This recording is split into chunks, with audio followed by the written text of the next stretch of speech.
7 मई 2026 दिन गुरुवार है।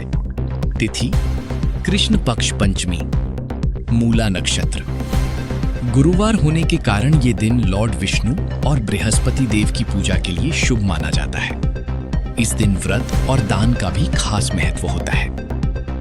देश से दुनिया तक आज की 25 सबसे बड़ी खबरें जो आप मिस नहीं कर सकते। Breaking news. आज के हेडलाइंस में नरेंद्र मोदी और डोनाल्ड ट्रंप का ग्लोबल रिएक्शन, बंगाल में CM race, Indian meteorological department का heat wave alert, economy, education, space, health, sports, technology updates और इंटरनेशनल टेंशंस तक सब कुछ एक साथ, पूरी डिटेल के साथ। 1. नरेंद्र मोदी को डोनाल्ड ट्रंप ने बंगाल इलेक्शन जीत पर बधाई दी। ट्रंप ने इसे हिस्टोरिक विक्ट्री बताया और इंडिया यूएस रिलेशंस को और मजबूत होने की बात कही। इस जीत को ग्लोबल लेवल पर भी काफी ध्यान मिल रहा है। 2. वेस्ट बंगाल में बीजेपी की जीत के बाद नई सीएम के चुनाव पर चर्चा तेज हो गई है। Amit Shah party meeting lead करेंगे। सुवेंदु अधिकारी स्ट्रॉन्ग कंटेंडर माने जा रहे हैं। शपथ ग्रहण सेरेमनी जल्दी हो सकती है। 3. इंडियन मीटियोरोलॉजिकल डिपार्टमेंट ने नॉर्थ इंडिया में हीट वेव के वापस आने का अलर्ट दिया है। कुछ दिन की बारिश के बाद टेम्परेचर फिर बढ़ने की संभावना है। लोगों को गर्मी से बचने के लिए प्रिकॉशंस लेने की सलाह दी गई है। 4. इलेक्शन कमीशन ऑफ इंडिया ने 2026 इलेक्शंस में नई रिफॉर्म्स लागू किए हैं। वोटिंग प्रोसेस को ट्रांसपेरेंट और एफिशिएंट बनाने के लिए डिजिटल टूल्स और मॉनिटरिंग सिस्टम्स को और मजबूत किया गया है। इससे फ्यूचर इलेक्शंस पर बड़ा इंपैक्ट पड़ेगा। 5. इंडिया में कॉटन प्रोडक्शन बढ़ाने के लिए सरकार ने एक बड़ा मिशन अप्रूव किया है। इस प्लान के तहत 5,659 करोड़ रुपए इन्वेस्ट होंगे। इसका उद्देश्य फार्मर्स की इनकम बढ़ाना और टेक्सटाइल इंडस्ट्री को स्ट्रॉन्ग बनाना है। कुडनकुलम न्यूक्लियर पावर प्लांट की यूनिट 5 और 6 को अप्रूवल मिल गया है। इससे इंडिया की न्यूक्लियर एनर्जी कैपेसिटी में बड़ा बूस्ट मिलेगा। क्लीन एनर्जी प्रोडक्शन बढ़ेगी और पावर डिमांड को मीट करने में मदद मिलेगी। 7.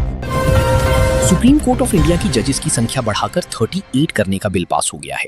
इसका एम पेंडिंग केसेस को जल्दी निपटाना है और जुडिशरी सिस्टम को एफिशिएंट बनाना है। 8. ग्लोबल लेवल पर यूनाइटेड स्टेट्स और ईरान के बीच टेंशन बढ़ रहा है। मिलिट्री एक्टिविटीज और स्टेटमेंट्स की चलती सिचुएशन सेंसिटिव बनी हुई है। इंटरनेशनल कम्युनिटी क्लोजली डेवलपमेंट्स को मॉनिटर कर रही है। इंडियन स्टॉक मार्केट में आज गिरावट देखी गई। बीएसई सेंसेक्स और निफ्टी 50 दोनों रेड में बंद हुए। ग्लोबल अनसर्टेनिटी और इन्वेस्टर सेंटिमेंट वीक होने से मार्केट पर ईटा एक्वेरिड मीटियोर शावर अपने पीक पर था। इस नेचुरल इवेंट में लोगों ने सुबह के वक्त शूटिंग स्टार्स देखे। एस्ट्रोनॉमी लवर्स के लिए ये एक स्पेशल मोमेंट रहा। इंडियन स्पेस रिसर्च ऑर्गेनाइजेशन ने नई सैटेलाइट लॉन्च की तैयारी तेज कर दी है। ये सैटेलाइट कम्युनिकेशन और वेदर मॉनिटरिंग में मदद करेगा। इसरो का एम रूरल कनेक्टिविटी और डिजास्टर मैनेजमेंट सिस्टम को और मजबूत बनाना है। रिजर्व बैंक ऑफ इंडिया ने इन्फ्लेशन कंट्रोल पर फोकस बढ़ाया है। इंटरेस्ट रेट्स को स्टेबल रखने का डिसीजन लिया गया है। आरबीआई का कहना है कि इकोनॉमिक ग्रोथ और प्राइस स्टेबिलिटी के बीच बैलेंस बनाना जरूरी है। Central board of secondary education ने 10th और 12th रिजल्ट्स की डेट अनाउंस करने के संकेत दिए हैं। स्टूडेंट्स और पेरेंट्स में एक्साइटमेंट बढ़ गया है। इवैल्यूएशन प्रोसेस लगभग कंप्लीट हो चुका है। रिलायंस इंडस्ट्रीज ने रिन्यूएबल एनर्जी सेक्टर में बड़ा इन्वेस्टमेंट प्लान अनाउंस किया है। कंपनी सोलर और हाइड्रोजन प्रोजेक्ट्स पर फोकस कर रही है। इससे इंडिया की ग्रीन एनर्जी गोल्स को अचीव करने में मदद मिलेगी। 15. वर्ल्ड हेल्थ ऑर्गेनाइजेशन ने नए वायरस वेरिएंट्स पर मॉनिटरिंग बढ़ा दी है। कुछ कंट्रीज में केसेस बढ़ने के बाद अलर्ट जारी किया गया है। पब्लिक को हाइजीन और वैक्सीनेशन पर ध्यान देने की सलाह दी गई है। इंडियन प्रीमियर लीग 2026 सीजन में प्लेऑफ रेस काफी एक्साइटिंग हो गई है। कई टीम्स क्वालिफिकेशन के लिए फाइट कर रही हैं। फैंस को क्लोज मैचेस देखने को मिल रहे हैं और पॉइंट्स टेबल में लगातार चेंजेस हो रहे हैं। यूनाइटेड नेशंस ने क्लाइमेट चेंज पर अर्जेंट एक्शन की अपील की है। रिपोर्ट के मुताबिक ग्लोबल टेम्परेचर रैपिडली बढ़ रहा है। कंट्रीज को कार्बन एमिशन कम करने के लिए स्ट्रॉन्ग स्टेप्स लेने होंगे। टाटा मोटर्स ने अपनी इलेक्ट्रिक व्हीकल्स लाइनअप एक्सपैंड करने का प्लान बताया है। Company affordable EV models launch करने पर काम कर रही है, जिससे इंडियन मार्केट में ईवी अडॉप्शन बढ़ सके।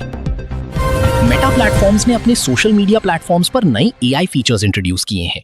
ये टूल्स कंटेंट क्रिएशन और मॉडरेशन को इंप्रूव करेंगे। यूजर्स को पर्सनलाइज्ड एक्सपीरियंस देने पर फोकस है।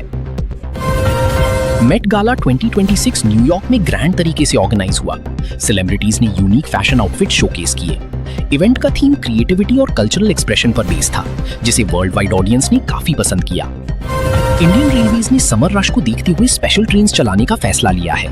पॉपुलर रूट्स पर एक्स्ट्रा कोचेस भी ऐड किए जा रहे हैं। इसका एम पैसेंजर्स को राहत देना और वेटिंग लिस्ट कम करना है। 22 मिनिस्ट्री ऑफ एजुकेशन ने नेशनल एजुकेशन पॉलिसी इंप्लीमेंटेशन पर रिव्यू मीटिंग की। फोकस डिजिटल लर्निंग और स्किल बेस्ड एजुकेशन पर है। स्कूल्स और कॉलेजेस में नई करिकुलम चेंजेस ग्रेजुअली अप्लाई किए जा रहे हैं। दिल्ली पुलिस ने साइबर फ्रॉड के केसेस में बढ़ोतरी पर अलर्ट जारी किया है। लोगों को अननोन लिंक्स और कॉल से सावधान रहने की सलाह दी गई है। अवेयरनेस कैंपेन्स भी चलाए जा रहे हैं। Amazon ने इंडिया में अपनी लॉजिस्टिक्स नेटवर्क एक्सपैंड करने का प्लान अनाउंस किया है। फास्टर डिलीवरी और रूरल रीच बढ़ाने पर फोकस है। इससे स्मॉल सेलर्स को भी बड़ा प्लेटफॉर्म मिलेगा। केन्स फिल्म फेस्टिवल 2026 के लिए तैयारियां शुरू हो चुकी हैं। दुनिया भर के फिल्म मेकर्स और एक्टर्स इस इवेंट का हिस्सा बनेंगे। इंडियन सिनेमा भी स्ट्रॉन्ग प्रेजेंस के साथ पार्टिसिपेट